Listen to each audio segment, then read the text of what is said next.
Have you ever asked yourself, is it even possible for someone without OCD to live like someone who has OCD? On the surface, this question might seem lighthearted, almost like a thought experiment.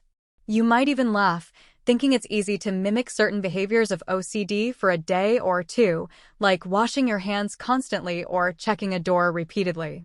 But when you really stop and think about it, the question becomes a lot more complex, doesn't it? You see, when people ask this, they're usually trying to understand a deep, multifaceted experience that goes beyond what's visible. Most of us can't truly grasp the depth of what it's like to live with OCD unless we've experienced it ourselves. And that's what makes this discussion so important. Today, we'll look at the daily struggles that people with OCD go through and why simply mimicking their behavior isn't a true reflection of the reality of OCD. Let's start by clearing up a common misconception. OCD is not just about being a perfectionist or liking cleanliness. It's a disorder that affects the brain, causing intense, intrusive thoughts that create unbearable anxiety. It's not about desiring perfection in every corner of your life. It's about uncontrollable fear and the compulsion to alleviate that fear through rituals. And sometimes, it's these rituals that give a false sense of safety from whatever threat their mind is obsessed with. While many of us may have preferences for cleanliness or tidiness, OCD involves a much deeper struggle. People with OCD don't just want things to be in a particular order. They need things to be just so, or else the anxiety and dread can become overwhelming. This isn't about enjoying organization. It's about fear, about avoiding catastrophic outcomes that feel as if they're a real threat, even though they're not. Now, let's entertain the idea of someone without OCD trying to live like someone with OCD. They might intentionally perform actions like washing their hands over and over, checking whether the door is locked, or aligning objects on a desk to perfect symmetry. It might seem manageable, at least for a short while. But here's the key difference. People without OCD can stop. At any time, they can tell themselves, okay, I'm done, and move on. There's no overwhelming anxiety telling them that something terrible will happen if they don't keep repeating the ritual. It's the anxiety that's the real driver of OCD behaviors, and that's something someone without OCD cannot fully replicate. For someone with OCD, the compulsive behavior isn't a choice.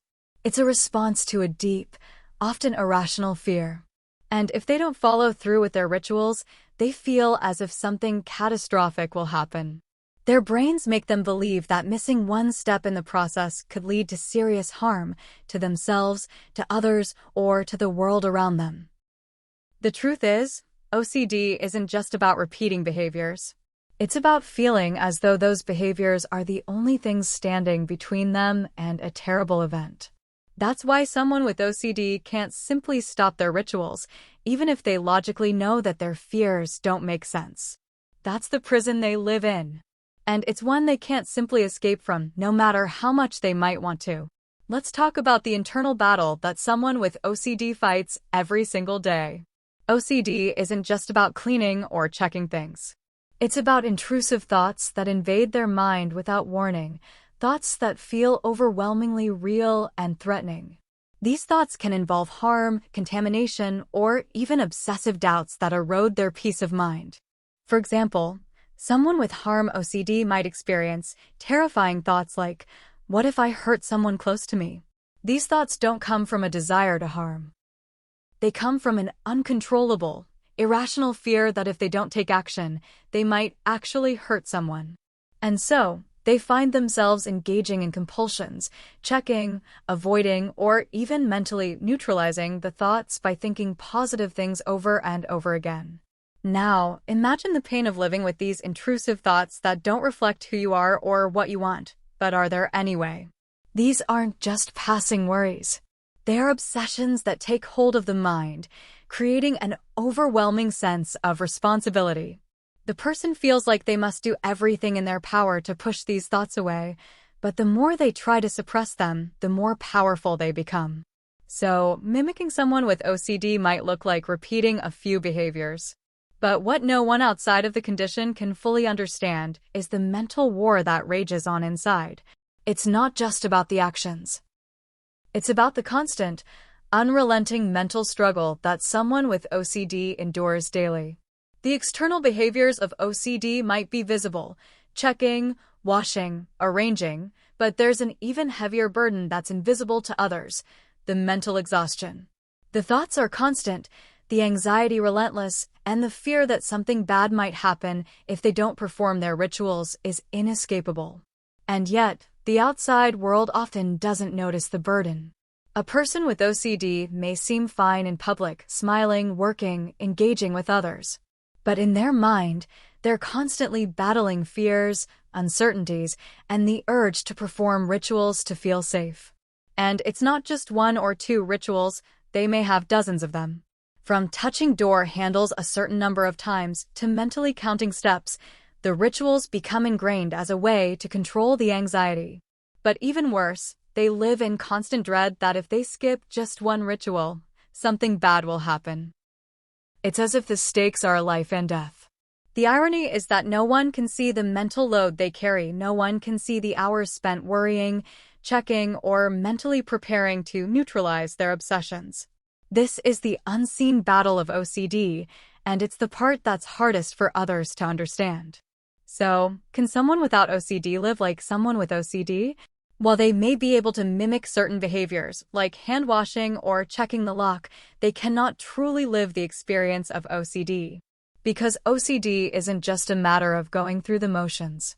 It's a matter of living with constant fear and anxiety, with the belief that if the rituals aren't performed, something catastrophic will happen.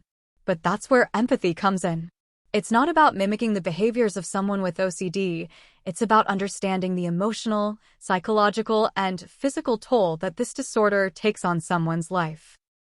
Empathy means recognizing the distress that comes with these intrusive thoughts and compulsions, and offering support, not judgment. Empathy also means being aware of the language we use. Saying things like, "I'm so OCD," in casual conversation minimizes the real pain that people with OCD face. It trivializes the disorder and perpetuates harmful stereotypes.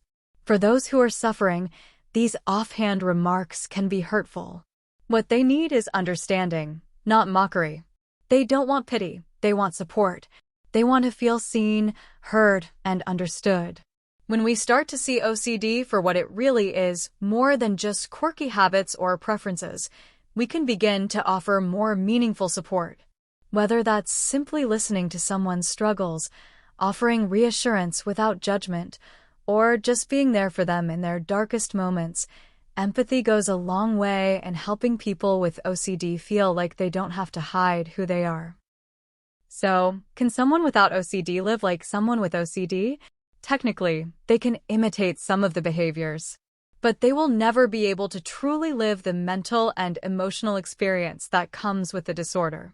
And that's what makes OCD so challenging to explain to others who don't have it. But the key takeaway here is that empathy doesn't mean replicating someone's experience. It means trying to understand it, acknowledging the pain behind the actions, and offering support where it's needed. People with OCD don't need us to act like them. They need us to be compassionate, to listen, and to offer a safe space where they can be their true selves without fear of judgment. That's the kind of support that truly makes a difference. So, next time someone opens up about their struggles with OCD, remember, empathy is not about mimicking their actions. It's about acknowledging the silent battle they face every single day. Disclaimer: this script is for educational purposes and should not be considered a substitute for professional advice, diagnosis, or treatment. If you or someone you know is struggling with OCD or other mental health concerns, please seek the guidance of a mental health professional. Help is available, and you deserve support.